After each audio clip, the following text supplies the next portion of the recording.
పెందుర్తిలో operation lungs లో పెందుర్తి రైతు బజార్ వద్దనున్న బడ్డీలు తొలగించడంతో మహిళలు నగర మేయర్ పీలా శ్రీనివాసరావు ఇంటి వద్ద నిరసన వ్యక్తం చేశారు. మహిళలు మాట్లాడుతూ పొట్టకూటి కోసం రోడ్డు మీద జామి పళ్ళు పువ్వులు అమ్ముకొని బతుకుతున్నాం, మేమేమైనా గంజాయి అమ్ముతున్నామా? మా బడ్డీలు తొలగించడానికి మేము కట్టిన పన్నులతో మీరు బతుకుతున్నారు, మీ సొమ్ము ఏమైనా మేము అడిగామా? ఓట్లు వేసి గెలిపించినందుకు మాకు బాగా బుద్ధి చెప్పింది కూటమి ప్రభుత్వం.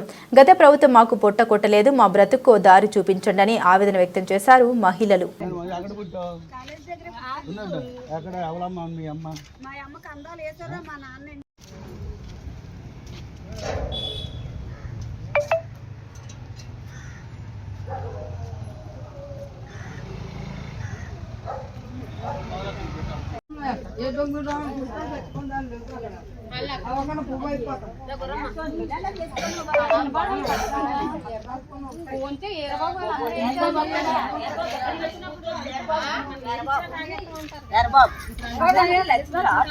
ఈ అధికారులందరూ ఏం చెప్పారంట, వారం రోజుల ముందే చెప్పారంట.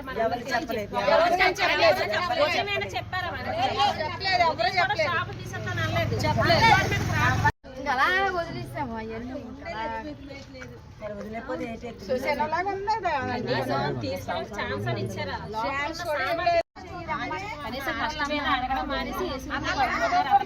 మీరు 10 మంది ఉన్నారు, 10 మంది 10 క్వశ్చన్లు అడిగారు తప్ప పనులే మార్గం చూసారా?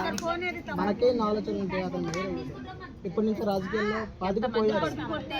ఎంత బలమైన ఎంతమంది కొడుకులు కొడితే అవుతారు, కేవలం కొడుకులన్నీ కొడితేనే అవుతారు.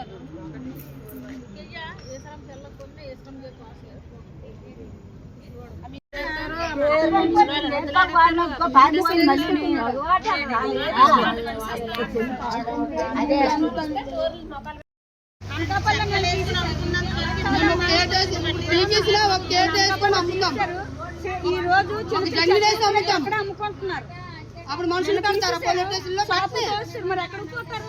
అక్కడ చిన్న చిన్న డొక్కులు అమ్ముకుంటున్నారు.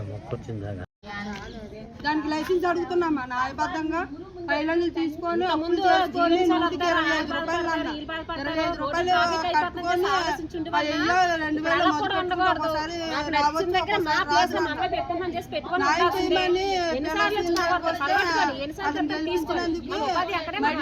గేట్లు వేసుకొని ఎవరి మట్టుకాలు కూర్చున్నారు. పోలీసులు ఏమేమి చేసేస్తామని పోలీసులు రప్పించుకున్నారు. వాళ్ళు భయం కొలిది. జామకాయలు అమ్ముకుంటున్నాం. జామకాయలు అంటే జామకాయలు, పండగల పూట ఆకులు ఇవి అమ్ముకుంటాం. మా పొట్టల మీద కొట్టడానికి వచ్చారు. తాగుబోతులు ఉన్నారు, ఆడవాళ్ళ మీద మొగులు లేని వాళ్ళు ఉన్నారు, చిన్నపిల్లలతో బతికిన వాళ్ళు ఉన్నారు. వీళ్ళందరూ ఏమైపోవాలన్నా మా పొట్టల మీద, పేదోళ్ళ పొట్టలు, ఉన్నోళ్ళ పొట్టల మీద కొట్టచ్చు కదా.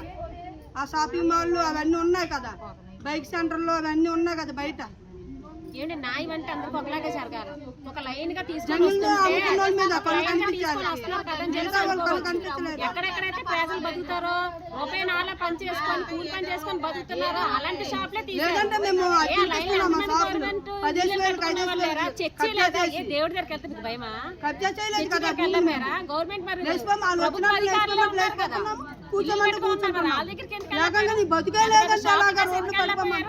తీస్తే మీకు ముట్టమానా? మీకు అందికాడికి అందిసే కాబట్టి మీకు ఇచ్చుకున్నారు, తీసేసుకున్నారు కాబట్టి మీరు ఊరుకున్నారు. మేము ఇవ్వలేం కదంటే, మేము ఇవ్వలేం పరిస్థితులు ఉన్నాం కాబట్టి మాలలు ఎడతారు, పోతే రోడ్డు మీద బతికి వాళ్ళే కదని చేసి మమ్మల్నే కదా తోసిపారేశారు. మీకు ఆ మాత్రం కూడా ఇది లేదా? మీరు తిన్న తిండి కూడా మేము ఇచ్చే కష్టంతో బతుకుతున్నారు అనే సంగతి కూడా మీకు లేదు. మేము వేసి ఓట్లు పెట్టే మీరు నిలబడి బతుకుతున్నారు. మేము వేస్తున్న ఓట్లు పెట్టే ఇంత అధికారుల్లో ఉండి కూడా ఉన్నారు. కనీసం కష్ట సుఖం కూడా చూడడానికి కదా, కనీసం ఏమయ్యిందని కూడా అడగడానికి కూడా మీరు రాలేని ప్రభుత్వం. అయినా మేము నిలబెట్టుగానే మీ ప్రభుత్వాన్ని ఏదో వచ్చి ఏదో చేపలు చేసి మేము ఓట్లు వేసుకొని గెలిపించుకున్నామే ఈ ప్రభుత్వాన్ని. ఈ ప్రభుత్వం చూసారా, మా కష్టం వచ్చి మా మొక్కల మీద గేట్లు వేసారు. లోపలికి వచ్చి ఎక్కడైతే మా కష్టం చెప్పుకుంటాం తల్లిదండ్రులు రోడ్ల మీద వచ్చేసి వెళ్ళు అలాంటి వాళ్ళు. నీ తల్లిదండ్రులు తన అక్క చెల్లెలు అంటారే, నీ అక్క చెల్లెలు తల్లిదండ్రుల కష్టాలు చూసుకోలేవు, నీ తల్లిదండ్రులు అక్క చెల్లెల కష్టాలు అడగలేవు, ఓదార్చలేవు. మాకు ఏం చేయొద్దు. కనీసం ఏమ్మా ఏమైంది? మీ కష్టంలో నేనున్నా, నేను ప్రభుత్వంతో మాట్లాడతా, మీకు ఎక్కడైనా వచ్చేటట్టు నేను చేస్తాను, మీకు ఎక్కడైనా ఉపాధి ఇస్తాను. ఏ షాపులు తీయలేకపోయారా? వాళ్ళు ముట్టుకోలేకపోయారా? పిల్ల వాళ్ళందరూ మీ చుట్టాలనా? మీ ప్రభుత్వంలో ఉన్న వాళ్ళు, మీ ఫ్యామిలీ వాళ్ళందరూ మాదా? అలా ఏం తీయలేదా? తిందుకు ఎక్కడికి వచ్చిందండి? పోనీ మన కాలేజ్ దగ్గరే చూసుకోండి, మన రైతు బజార్ దగ్గర ఆ రోడ్డు మీద బతుకుతున్న 80 మంది దాకా బతుకుతున్నాయే తీసారు తప్ప ఆ ముందుకి ఏం తీసారా? షాపులు తీసారా? చర్చి దగ్గర నుంచి ఏమైనా తీసుకొచ్చారా? చర్చి ఫాస్టర్ గారిదండి, ఏమైనా ముట్టుకున్నారా? పోనీ మీరు ఏమైనా అడగలిగారా? ఏ ప్రభుత్వంలోని ఎలక్షన్లో తిరిగిన వాళ్ళు కూడా అందులోనే ఉన్నారే, వాళ్ళు ఏమైనా మీరు తీయగలిగారా? వాళ్ళు మెట్ల ల్యాండ్లు ఏమైనా మీరు కనీసం మెట్ల ల్యాండ్ ముట్టుకోలేకపోతున్నారు మీరు. అలాంటిది మా షాపు తీసారు మీరు మెట్ల ల్యాండ్ ముట్టుకోండి, మీరు అవి తీసి చూపించండి. మా ప్రభుత్వం అందరికీ సమానమని చెప్పి చూపించండి. మా ప్రభుత్వం అందరికీ ఒకలాగే చూస్తాం చేసి నిరూపించుకోండి. అంతే తప్ప వాళ్ళు వదిలేసుకొని మీరు తెస్తారంటే వాళ్ళు మీకు ఇచ్చి ఇస్తున్నారు. మేము ఇవ్వలేని పరిస్థితిలో ఉన్నాం. మేము రూపాయి నారా చేసుకొని మిమ్మల్ని అడగట్లేదే, మా బతికేది మేము బతుకుతున్నాం. మా కష్టం చెప్పేది మేము బతికించుకుంటున్నాం. కానీ ఆ కష్టంలో కూడా మీరు లేకుండానే మీరు మాకు చేశారు. మీరు తినే తిండిలోని మేము మీ కష్టం ఉందా లేదా మీకు తెలియాలి. మీరు తినే తిండి కూడా మేము పెట్టిన భిక్షతోటే మీకు సమానం. మేము వేసిన ఓట్లతోటే మీరు ఆ భిక్ష తింటారు. మేము పెందుతు పోలీస్ స్టేషన్ దగ్గర మా నాన్నగారు నాకు ఇప్పుడు 40 సంవత్సరాలండి. మా నాన్నగారు మాకు 40 సంవత్సరాలు రాకముందు 30 సంవత్సరాల కింద అప్పటి నుంచే కూడా మా నాన్న అక్కడ సైకిల్ షాప్ పెట్టుకొని ప్యాచీలు వేసుకొని చిన్న బడ్డీ పెట్టుకొని జీవనం సాగిస్తూ ఉండేవాడండి. అలా సాగిస్తూనే కూడా అది కూడా అక్కడ అప్పుడు ఉండేటప్పుడు ఒకే రోడ్డు ఉండేది. తర్వాత 3 రోడ్లు 4 రోడ్లు అని చెప్పారు. తర్వాత అలా వెనక్కి వెళ్ళిపోయిన తర్వాత అలా ఫుట్పాత్ వెనకాతలే మా నాన్నగారు పెట్టుకొని జీవనం సాగిస్తున్నాం. చిన్న పిల్లలతోటి అక్కడే దాని మీద ఆధారపడి బతుకుతున్నాం. దాని మీద మా తమ్ముడు కూడా అతనికి కాలు అవుకు మీద యాక్సిడెంట్ అయిన దాని మీద అతను కూడా బయటికి పనికి వెళ్ళలేక ఆ అరటిపళ్ళు అమ్ముకునే జీవనం సాగిస్తున్నాం. జీవీఎంసీ అధికారి గారు కూడా మాకు దానికి షాపుకు పన్ను ఉంది, కరెంటు బిల్లు కడుతున్నాం, రోడ్డు పన్ను కూడా కడుతున్నామండి. కనీసం పెద్దలు ఇగోటమ్మ ఇప్పుడు తీసేస్తున్నాం చేస్తున్నాం అని కూడా కనీసం ముందస్తు సమాచారం కూడా ఏమీ ఇవ్వలేదండి. సామాన్లు తీసుకోండి అమ్మ, లేదు మీకు ఇంకో దగ్గర ఆధారం చూపిస్తాం, లేదు ఇంకో దగ్గర మీకు ఉపాధి కల్పిస్తాం అని భరోసా కూడా ఏ గవర్నమెంట్ ఇవ్వలేదండి. కనీసం మాకు ఎవరికి కూడా ఇదిగో మీకు ఎంత ఇస్తాం అంత ఇస్తాం అని మాకు ఏ డబ్బు ఇవ్వవసరం లేదండి. మా సంపాదనతో మేము కూలీనాలి చేసుకుని బతుకుతున్న కూలీనైనా మా కడుపుకి వెళ్ళకుండా మా కడుపు మీద కొట్టారండి. ఇప్పుడు ఈ చిన్న పిల్లలు వేసుకొని ఏ ఈదులో పడిపోలేండి. మేము చిన్నప్పటి నుంచి మా అమ్మ 4 ఇంట్లో పాచి పని చేసుకుంటూనే మా అమ్మతో పాటు నేను పాచి పని చేసుకుంటూనే బతికామండి.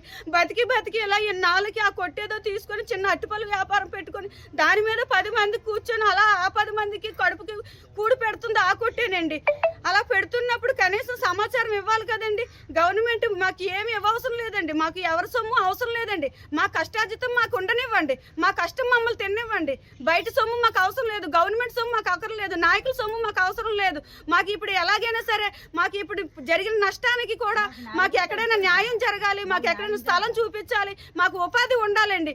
ఎక్కడో తీసుకెళ్ళి ఏ మూలలో పడేస్తామంటే అవదు కాదు, మా జీవనోపాధి సాగాలి. మా నాన్న మా అమ్మ మా తమ్ముడు మా పిల్లలు మేము అందరం దాని మీదే బతుకుతున్నాం. ఈ చిరు వ్యాపారులు అందరూ ఇప్పుడు ఎక్కడికి వెళ్ళిపోవాలండి? ఇప్పుడు పిల్లం చిన్న కొట్టు పెట్టుకుంటే మొగుడు ఆటో వేసుకుంటున్నాడు. ఇప్పుడు ఆ మొగుడు ఆటో కూడా లేకుండా చేస్తారు కదండి. ఆ మొగుడు ఆటోకి వెళ్ళకపోతే పిల్లంతో కలిసి కూలి పని చేసుకుంటున్నాడు ఇక్కడ ఈ రైతు బజార్ దగ్గరే. ఆ రైతు బజార్ దగ్గర ఉన్నప్పుడు ఆ చిన్న వ్యాపారం కూడా లేకుండా చేస్తారు కదండి. ఇప్పుడు పిల్లం మొగుడు ఇప్పుడు వెళ్ళి ఊరేసుకొని చావాలండి, లేకపోతే నాయకులు ఇంటి మీద పడాలండి. ఇప్పుడు ఎక్కడికి పోయారండి నాయకులు? ఇప్పుడు ఎవరు భరోసా చెప్పట్లేదేమండి. అప్పుడు అమ్మ మేము ఉన్నాం రండి అక్కలారా రండి చెల్లెళ్ళారా అన్నప్పుడు ఇప్పుడు అక్క చెల్లెళ్ళ బాధ ఎవరికి కనిపించట్లేదా? ఈ కూటమి ప్రభుత్వం ఏటైపోయిందండి. జగన్ ప్రభుత్వం మంచిది కాదన్నారు, జగన్ మంచోడు కాదన్నారు. ఇప్పుడు జగన్ ప్రభుత్వంలో మాకు ఏనాడు ఎంత హాని జరగలేదే. ఇక మీకు భరోసా ఆ కూలి వ్యాపారానికి ఉపాధికి ఇంకా సాయం అందించాడే కానీ అతను సాయాన్ని తీసేయలేదు కదండి. మీరు సాయం మాకు ఇవ్వవసరం లేదు, ఉన్న సాయం కూడా మీరు చేయమని అడగట్లేదు. మాకు ఉన్న ఉపాధి మీరు మాకు మా ఉపాధి కావాలి, మా భరోసా మాకు ఉండాలి. మా కూలీనాలు మేము ఏదైతే చేసుకుంటున్నామో మా వ్యాపారం మాకే ఉండాలి.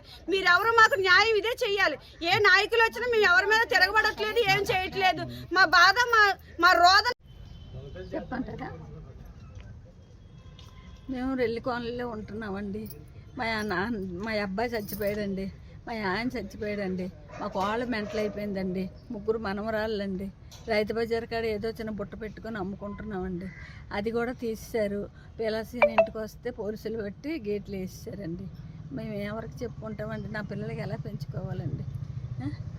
ఏటో అన్నా మాకు ఆందోళన అండి.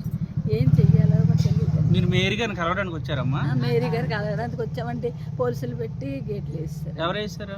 వాళ్ళు వేస్తారండి, సెక్యూరిటీ వేస్తాడండి. మీకు ఏ న్యాయం కావాలమ్మా? మాకు అక్కడే కావాలండి స్థలం. మాకు అక్కడే కావాలో చిన్న చిన్న బొట్లు పెట్టుకుని అక్కడే అమ్ముకుంటామండి మా పొట్ట గురించి. ఇప్పుడు ఆ ముగ్గురు మా ఆడపిల్లలు అండి, వాళ్ళకి ఎలా పెంచాలండి? మాకు ఏ దిక్కు లేదండి.